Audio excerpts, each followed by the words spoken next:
When you made your first million, how did it feel and what changed? I'm going to answer this question, and I'm going to answer it with a caveat, which is that you're not going to believe me when I tell you this. Hello, gorgeous. Welcome to another episode of Gala Loves Everything. And this episode is a celebration episode because I am recording this on the 17th anniversary of my business. I started a blog living in Australia, and I had no idea that it would grow to be what it is today. When I was contemplating the fact that I have been doing this for 17 years, I asked my audience whether they had questions about what I'd learned over those 17 years. And some of the questions were so good. We're going to get into this. Okay, I love this question. When you made your first million, how did it feel and what changed? The answer is that when I made my first million, I didn't even notice it. And the only reason I noticed it is because I was talking to my dad about how the business was doing, and I ran a report. And we hadn't just made $1 million in that year, we had massively surpassed it. And the reason that I didn't notice that we had hit this goal was because I was having such a good time. And I was so committed to helping people, to being of service, to creating something special and magical for them, that making the money was the furthest thing from my mind. I really believe that this is one of the things that separates people from having a business that does okay and people who have a business that thrives, people who build empires, people who are deeply lit up and passionate about their work.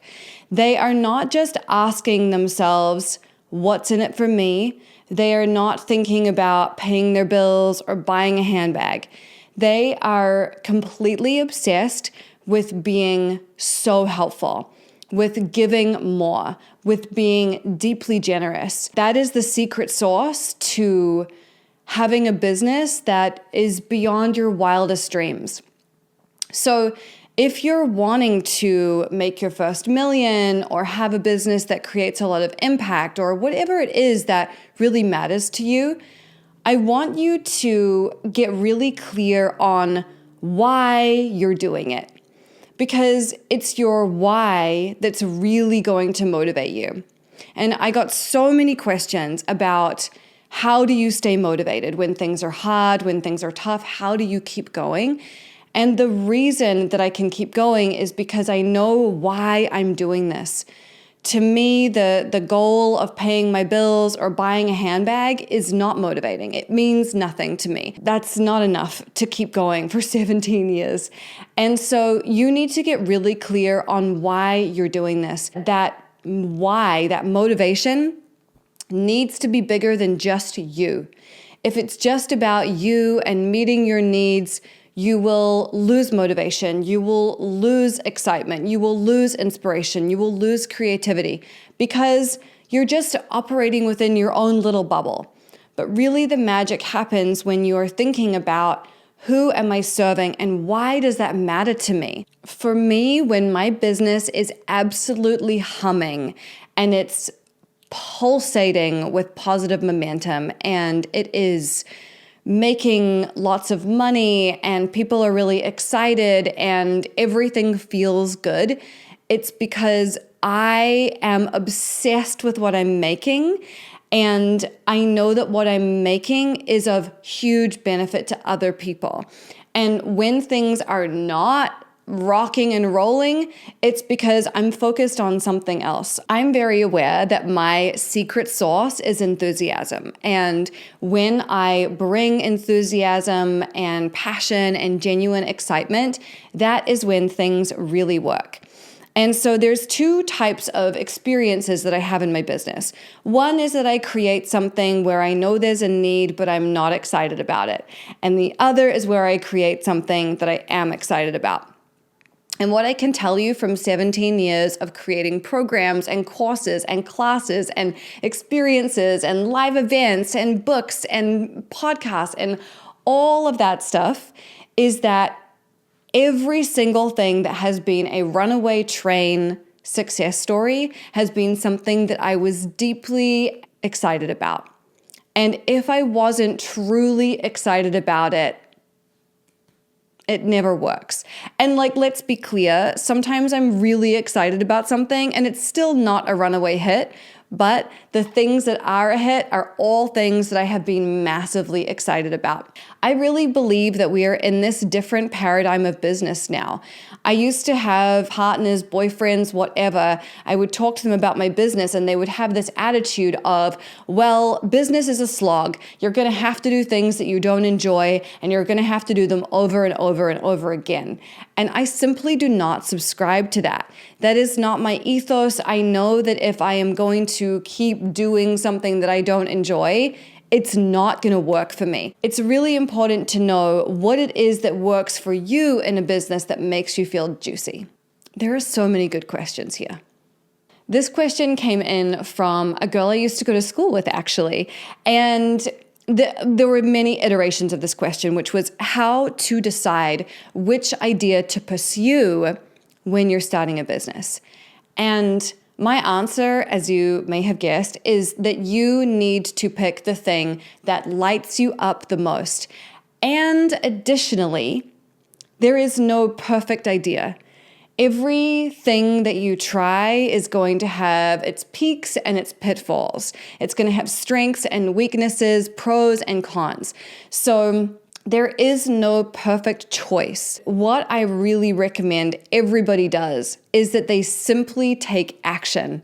The sheer amount of people that I speak to who are deep within analysis paralysis is so next level. In fact, I would say it's 95% of the people that I talk to. And the difference between people who have businesses that are thriving and people who are sitting on the sidelines is that the people on the sidelines are waiting for everything to be perfect. They are waiting to have certainty about their idea. They are waiting to take another class, another course, get another certification. They are waiting for the branding to come through. They're waiting to think of their brand name, whatever. None of that shit matters. It doesn't matter. You have to start throwing some stuff at the wall to see what sticks. And another question that I got so much was, how did you know when to pivot? How many times have you pivoted? I literally could not tell you how many times I have pivoted, because my approach to business is that we just keep changing it until it works. If something's working, then yes, we will ride that fucking train as long as we can. But if something is not working, we just keep iterating until it does. You have to just keep changing things. For example, if you were really obsessed with a certain kind of food, let's use fried chicken as an example, because it's my favorite food. If every time you ate fried chicken, it made your stomach hurt and you got bloated and you had terrible abdominal problems, would you keep eating that meal every night? I would like to think that you would be like, you know what? I am noticing that this is not working for me. I'm going to try something else. And I want you to take that approach to the things in your life as well. Your business, your relationship, your friendships, your health, whatever. If something is not working, try something else. It's trying to give you a message. It's trying to give you information that something needs to change, something needs to shift, that this is no longer working. So when it comes to picking an idea, it honestly doesn't fucking matter which idea you pick, because you're probably going to change it. All of the best businesses in the world start as one thing, and 10 years down the line, 20 years down the line, they're completely different. I started off as a fashion blogger. Now look at me. I'm still wearing ridiculous outfits. I just have a completely different mission and purpose and different way of delivering my message. But interestingly, my message has really always been the same thing. My message has always been, you are amazing. You need to recognize that. Let's build your confidence so that you can go out and really live into your potential, not just know that it's sitting there and it's on the periphery. Fuck that. You want to grab that potential and actually use it. Like, my worst nightmare is that I get to the end of my life and I think, There is so much more I could have done. I haven't even scratched the surface. And honestly, that idea is something that drives me. It's something that gives me a sense of dissatisfaction, that fear that I'm not doing everything that I possibly could be doing. And that grit of that, the sense of unease there is something that really motivates me to keep going. And I see that as a positive thing. The people who are the best in the world are not completely satisfied, but they do find fulfillment in what they're doing. They do find pleasure in what they're doing. They enjoy the process, but they always know that it could be better, that they could be doing more, that there is more juice to be extracted out of the moment. And I count myself among that group of people. Absolutely. Biggest financial mistake and biggest product launch flop or along those lines. And I love this question because it is so indicative of the thinking that we have around business, which is that these failures, problems, flops, mistakes, etc., are so definitive. The truth is that I have tried a million things that didn't work. My first few attempts at creating products back in 2007 didn't work. I think I had a t-shirt line where we would release a different design every month. I mean, literally the amount of things that I have launched or tried that didn't work is endless. But the point is that I don't make those failures mean anything. I just look at it as information, okay, t-shirt line, not a move. All right, great. What else we got? And you just keep going. Getting really hung up on the failures, the mistakes, the things that don't work is just going to keep you looking in your rearview mirror. You really want to look instead at what's working today and where do I want to go and what is my next move. I'm not filled with regret. I'm not filled with fear or shame or embarrassment. I am aware that in order to be a success, I also have to be a failure, quote unquote. And I don't ever think it's really a failure as long as you're learning something from the experience and you don't repeat the mistake. Another question that I got a lot was, how did you figure out how to consistently make money in your business? And this really goes back to what I was saying in that very first question about making the first million, which is you have to come up with a way to help people in a way that is so valuable to them, in a way that cannot be replaced by someone else. So really what this means is you need to figure out what your secret sauce is. What is it that you do that only you can do that is so special and different and that provides a value to people, that makes their life better, that gives them education or entertainment or skills or tools or resources or whatever that helps them live their life in a better way? And as long as you're unsure what that is, you're probably going to have trouble consistently making money in your business. You have to know what your thing is, what makes you special and different, and then come up with about 100 different ways to deliver that to a potential customer. And all of those ways that you experiment with, that you try, those are going to be part of your learnings because you're going to figure out what works for you, what works for them, and what the sweet spot is. But business is an experiment. It is a beautiful, challenging, at times infuriating and frustrating, but ultimately, I think it's the greatest art project of your life. Because the way I see business is it is a way of contributing to the world. It's a way of bringing your magic to other people that otherwise would never know about it. I am most happy when I have lots of stuff on my plate, actually. When all the things that are on my plate, I know I'm so clear that they are of value to other people, that they are helping other people live better lives. And when I get lazy or complacent, or I'm doing things that I can't see the real ROI in someone else's life, that's when I start to feel discontent. I feel most myself, most jazzed on life, most excited and passionate is when I am contributing like a maniac and when I am actively creating like a maniac. you may feel that way too. Like when you're really in your business and loving it, you feel so good, but you've been given these messages by society, by partners, by your family, by your friends, whoever, that you need to have more balance in your life. People who are passionate, people who are exceptional, people who are extraordinary, they don't really have balance. They probably have taken the thing that they love to do, that they would do for free, and they do it all day. And this idea that you should be this perfectly well-rounded human being, I think is fucking bullshit, and it's a myth. And I think it's only something that mediocre people strive for. There are going to be seasons in your life where you are focused on different things, seasons where you're focused on your relationship or your family or your business or your health, and those things are going to cycle through. But to think that you're going to be able to focus on all of those things simultaneously and be somehow perfectly balanced is bullshit. And the more that you're trying to drive towards that, the more that you're going to feel mediocre. Because in order to be exceptional and extraordinary, you have to have laser focus on what you're doing, and you have to have a crystal clear vision that turns you on so much that you don't give a fuck about anything else. You're like, food, what? I don't care. I am in the zone.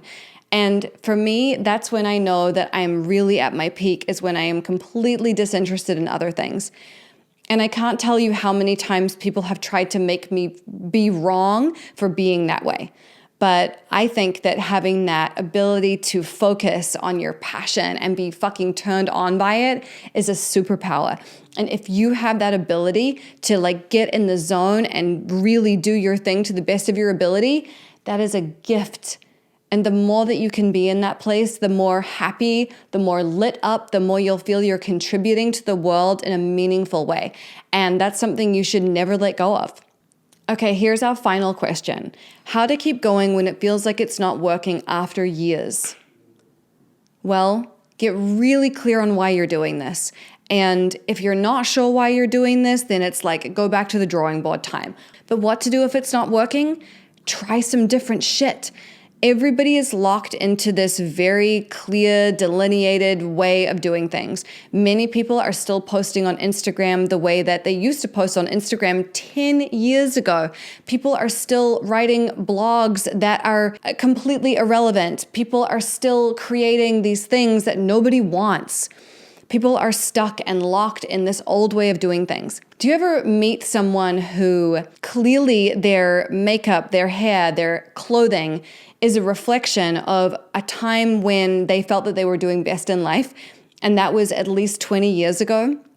You know, you meet those people who have never updated their hairstyle, the way they do their makeup. They're still wearing the style of clothing that made them comfortable back in, 1995 or whatever. And you think to yourself so clearly, like, wow, this person is stuck in the past. Like, it's time to like move with the times, like learn a new eyebrow technique, honey, like let's go. But so many of us are doing that in our businesses. We're insisting on doing it the way we used to do it, the way it used to work, and just banging our heads against the wall. If it's not working, it's time to fucking change it. And do you know how many times you're going to need to change it? Infinitely. You are going to change things in your business infinitely until you figure out something that works. And only way you're going to have that drive is if you know exactly why you're doing this.